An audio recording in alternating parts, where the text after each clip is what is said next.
स्वागत है दोस्तों। आज हम सभी हिंदी साहित्य के महत्वपूर्ण वन लाइनर प्रश्नों को यहाँ पे हल करेंगे। सबसे पहले देखते हैं संज्ञा के कुल कितने प्रकार होते हैं। ये सारे प्रश्न आपको ईएमआरएस, जीआईसी और एलटी परीक्षाओं में बहुत महत्वपूर्ण ढंग से पूछे जा सकते हैं। तो संज्ञा के कुल कितने प्रकार होते हैं, तो इसका जो सही उत्तर है वह है, ध्यान रखिएगा, 5। संज्ञा के कुल 5 प्रकार होते हैं। दूसरा वन लाइनर प्रश्न देखें कि सरयू नदी, कृष्णा नदी और कावेरी नदी ये किस प्रकार की संज्ञा के उदाहरण हैं। तो जब किसी नदी का नाम आया हो किसी वाक्य में तो वहां कौन सी संज्ञा होगी, तो ध्यान दीजिएगा वहां पर व्यक्तिवाचक संज्ञा होगी। ठीक है, आगे देखते हैं लड़का, मंत्री और हाथी आदि किस प्रकार की संज्ञा के उदाहरण हैं। अगर कहीं पे इस तरह का लिखा हो कि लड़का हो या किसी मंत्री की बात या हाथी या गाय, तो इस तरह के जब आएंगे तो वहां पर आपको ध्यान रखना है, वहां पर जातिवाचक संज्ञा होगी, जातिवाचक। ठीक है, क्योंकि ये लड़का यानी पूरे लड़कों की जात, मंत्री यानी एक नेताओं का एक खास वर्ग यानी मंत्रियों की जात हो गई है, और हाथी में जिसमें संपूर्ण हाथियों का ही उल्लेख है, किसी विशेष हाथी की बात नहीं है। तो इस तरह की जब आ जाएंगे वर्ग तो वहां पर जो संज्ञा होगी वह जातिवाचक होगी। ठीक है, और नदी कहीं लिखा है कि नदी वहां से गुजरती है, उस शहर से गुजरती है, तब तो वहां पे दूसरी संज्ञा होगी। लेकिन अगर नदी का नाम दिया गया है विशेष रूप से कि गंगा नदी, यमुना नदी, सरयू नदी, वहां पर व्यक्तिवाचक संज्ञा होगी, आपको ध्यान रखना है।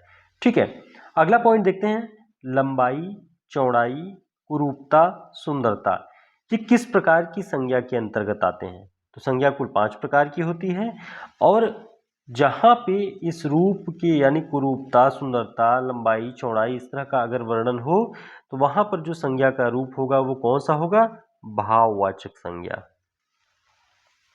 भाववाचक संज्ञा। ठीक है, तो इन पॉइंट्स को आपको ध्यान रखना है।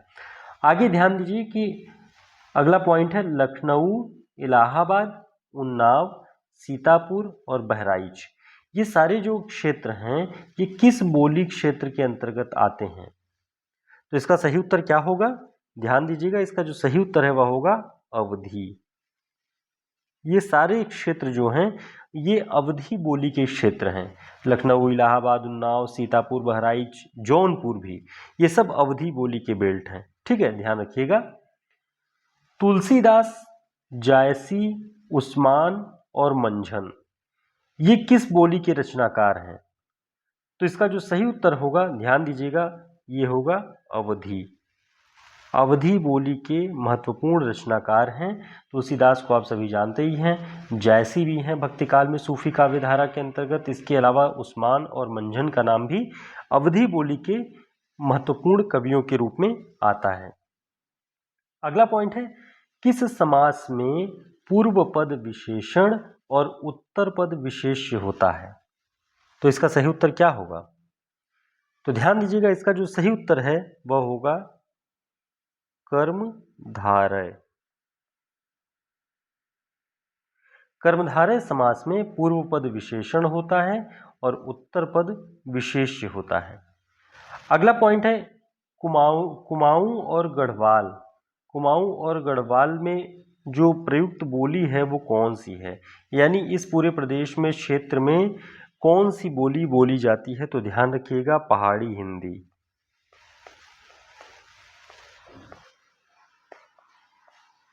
ठीक है, कुमाऊं और गढ़वाल में पहाड़ी हिंदी बोली जाती है।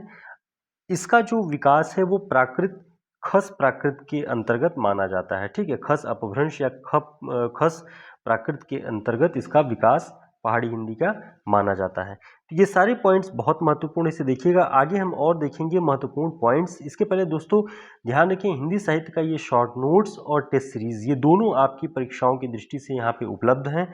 हमारे जो हिंदी साहित्य का शॉर्ट नोट्स है इसमें 40 बड़े रचनाकारों पे वन लाइनर प्रश्न जिस तरह से पूछे जाते हैं, हिंदी साहित्य का इतिहास, काव्यशास्त्र, भाषा विज्ञान और हिंदी की प्रमुख बोलियों पर सारी वन लाइनर नोट्स और 1000 प्रश्नों का सेट इसके अंतर्गत है। साथ ही ये हमारी जो टीजीटी, पीजीटी, एमआरएस की परीक्षाओं को ध्यान में रखे टेस्ट सीरीज है, ये दोनों साथ आप ऑर्डर कर सकते हैं हमारे व्हाट्सएप नंबर पे संपर्क करके। 1 सप्ताह में ये आपको मिल जाता है। बहुत उपयोगी, बहुत शानदार नोट्स है आगामी सभी परीक्षाओं की दृष्टि से। ठीक है, आगे देखते हैं। बनारस, गाजीपुर, गोरखपुर, देवरिया और आजमगढ़, ये सारे जो क्षेत्र हैं, ध्यान रखिएगा, ये किस बोली क्षेत्र के अंतर्गत आते हैं। यहाँ पर बोली जाने वाली बोली कौन सी है, तो आपको ध्यान रखना ये भोजपुरी बोली के क्षेत्र हैं। ठीक है, बनारस, गाजीपुर, गोरखपुर, देवरिया और आजमगढ़, ये भोजपुरी के क्षेत्र हैं। अगला पॉइंट है, आत्मजयी की कथा वस्तु किस पर आधारित है। आत्मजयी एक प्रबंध काव्य है और इसमें इसकी जो कथा वस्तु है ये किस पर आधारित है, तो ध्यान रखेंगे ये कुंवर नारायण जी की रचना है और ये कठोपनिषद, कठोपनिषद पर आधारित है और इसमें नचिकेता और यम के संवाद, उस पर ये आधारित है। ठीक है, तो आत्मजयी कुंवर नारायण की रचना है, कठोपनिषद पर आधारित, यम नचिकेता संवाद के प्रसंग पर है। अगला पॉइंट है, ध्यान रखें, भारतीय काव्यशास्त्र का नवनिर्माण शीर्षक निबंध के लेखक कौन है। तो भारतीय काव्यशास्त्र आप सभी को लगभग पढ़ना ही होता है, तो भारतीय काव्यशास्त्र का नवनिर्माण शीर्षक निबंध का लेखक कौन है, तो आपको ध्यान रखना है नंद दुलारे वाजपेयी। ठीक है, आगे देखते हैं, खड़ी बोली का प्रथम महाकाव्य किसे माना जाता है। तो बताएं, खड़ी बोली का प्रथम महाकाव्य किसे माना जाता है। तो इसका जो सही उत्तर है वह है प्रिय प्रवास। प्रिय प्रवास का प्रकाशन वर्ष क्या है, 1914, और इसमें कुल सर्गों की संख्या कितनी है, 17। तो ये पॉइंट्स आप तैयार करेंगे तो एक वन लाइनर प्रश्न के बहाने कई सारे पॉइंट्स आपके तैयार हो जाते हैं। ठीक है, आगे देखते हैं, कारवां एकांकी संग्रह के लेखक कौन है। कारवां एकांकी संग्रह है और इसके लेखक कौन है आपको बताना है। तो ध्यान रखेंगे, कारवां एकांकी संग्रह के लेखक हैं भुवनेश्वर।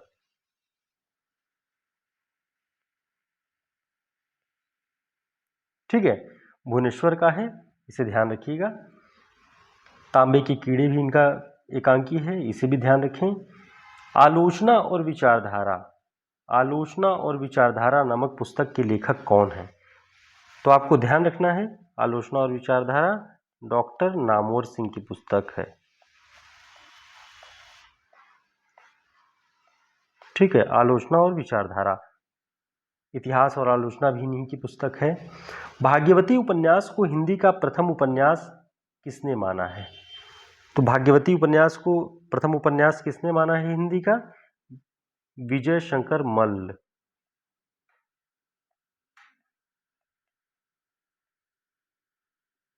ठीक है, विजय शंकर मल्ल ने भाग्यवती को हिंदी का प्रथम उपन्यास माना है।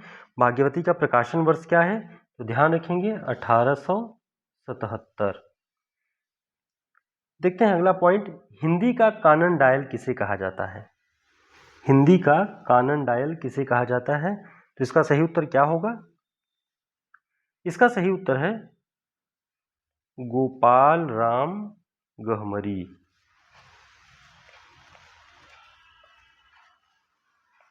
ठीक है, तो हिंदी का कानन डायल गोपाल राम गहमरी को कहा जाता है, इसे ध्यान रख लीजिएगा। इसके अलावा कुछ और महत्वपूर्ण वन लाइनर प्रश्न है वो हम आपको बताते हैं, जो कि पिछली क्लासेस में हमने आप लोगों के लिए लेकर के आए थे अपनी क्लास में, बहुत महत्वपूर्ण है, रिवाइज कर सकते हैं। कि समय साम्यवादी 1997 में लिखी गई जीवनी किसके जीवन पर आधारित है, तो आपको ध्यान रखना है राहुल सांकृत्यायन के जीवन पर। इसके लेखक कौन है, विष्णुचंद्र शर्मा जी हैं। हिंदी में गद्य काव्य के जनक कौन माने जाते हैं, तो राय कृष्णदास जी का नाम आपको ध्यान रखना है। हिंदी में रिपोर्टाज विधा के प्रवर्तक कौन माने जाते हैं, तो ध्यान रखना है शिवदान सिंह चौहान। तो ये बहुत महत्वपूर्ण प्रश्न है जो कि आपकी आगामी टीजीटी, पीजीटी, जीआईसी, एलटी जितनी भी परीक्षाएं हैं एमआरएस की, सब में ये सारे प्रश्न बहुत महत्वपूर्ण रोल अदा करेंगे, तो आप इन्हें तैयार कर लें। चैनल को सब्सक्राइब कर लें आप, और हमारे व्हाट्सएप और टेलीग्राम ग्रुप का लिंक भी आपको डिस्क्रिप्शन बॉक्स में मिल जाएगा, उसे ज्वाइन कर लें, समय पर जानकारी मिलती रहेगी। तो ये भी ध्यान रखें कि रिपोर्ताज विधा के प्रवर्तक जब शिवदान सिंह चौहान है तो पहला रिपोर्ताज यही लिखेंगे लक्ष्मीपुरा नाम से 1938 में, और ये रूपाभ पत्रिका में प्रकाशित हुई है। अब आपको कमेंट करके बताना है कि रूपाभ पत्रिका के संपादक कौन थे। बहुत महत्वपूर्ण ये पत्रिका है, बहुत महत्वपूर्ण प्रश्न है, बताएं कमेंट करके। अगला पॉइंट देखते हैं, जंजीरें और दीवारें, इस संस्मरण के लेखक कौन है। तो इसका जो सही उत्तर है वह है रामवृक्ष बेनीपुरी।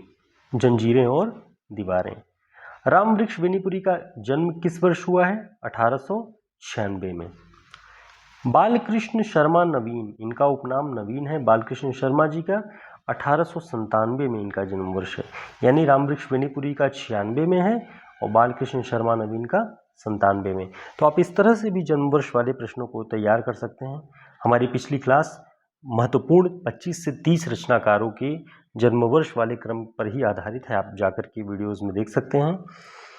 एक कथन है, काव्य आत्मा की संकल्पनात्मक अनुभूति है, यह कथन किसका है? काव्य आत्मा की संकल्पनात्मक अनुभूति है, यह कथन है जयशंकर प्रसाद जी का। कई बार पूछा जा चुका है। चरम व्यक्तिवाद ही प्रयोगवाद का केंद्र बिंदु है। क्या है? चरम व्यक्तिवाद ही प्रयोगवाद का केंद्र बिंदु। डॉक्टर नामवर सिंह ये बात लिखते हैं। निराला की साहित्य साधना, ये कई बार पूछा जा चुका है। निराला की साहित्य साधना में कुल कितने खंड हैं? तो ध्यान रखना है 3 खंडों में लिखी गई है। 1969, 1972, 1976 रामविलास शर्मा जी ने निराला जी के साहित्य का संकलन किया हुआ है 3 खंडों में। तो इनके जो इन तीनों खंडों के वर्ष हैं वो भी ध्यान रखेंगे। अगला पॉइंट है, निराला आत्महंता, इस पुस्तक के लेखक कौन है? तो ध्यान रखिएगा, कथाकार दूधनाथ सिंह जी ने निराला आत्महंता नाम से निराला जी पर, उनकी कविताओं पर, उनके काव्य पर पुस्तक लिखी हुई है। तो साथियों, ये सारे प्रश्न बहुत महत्वपूर्ण हैं, आप सभी इसे तैयार कर लें, इसे नोट कर लें, या फिर आप हमारे हिंदी साहित्य के शॉर्ट नोट्स के माध्यम से भी इन सारे पॉइंट्स को तैयार कर सकते हैं। हमने आपके लिए इसे कलेक्ट कर रखा है। ठीक है, फिर मिलते हैं एक नई क्लास में। तब तक के लिए नमस्कार, शुभकामनाएं। परीक्षाओं की तैयारी बेहतर ढंग से करते रहें ताकि आगामी परीक्षाएं बेहतर ढंग से आप उन्हें कंडक्ट कर पाएं। फिर मिलते हैं, नमस्कार।